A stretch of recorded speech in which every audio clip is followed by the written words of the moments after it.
أيها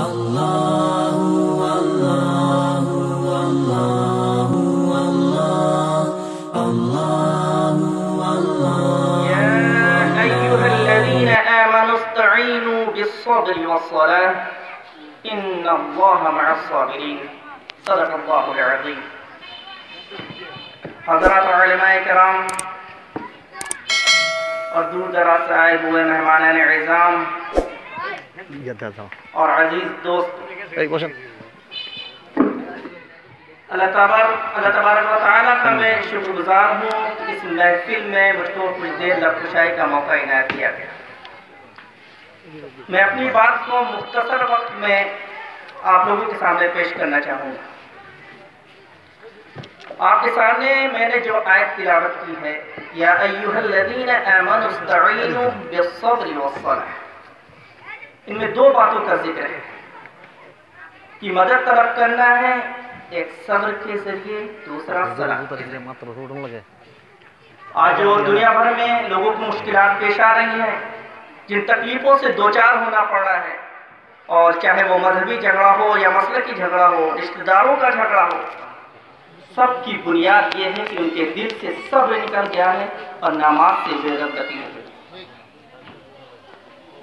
صبر کہتے ہیں کسی مصیبت، غم یا تکلیف کے وقت اپنے نفس کو کنٹرول میں رکھنا. سبحان اللہ. اور اس کا شرعی مفہوم یہ ہے کہ کسی خوشی، غم یا مصیبت کے وقت اپنے نفس کو کنٹرول میں رکھتے ہوئے اللہ اور اس کے رسول کی حدود میں قائم رہے. سبحان اللہ. بسا اوقات زیادہ خوشی بھی لوگوں کو اللہ کے راستے سے دور کر دیتی ہے.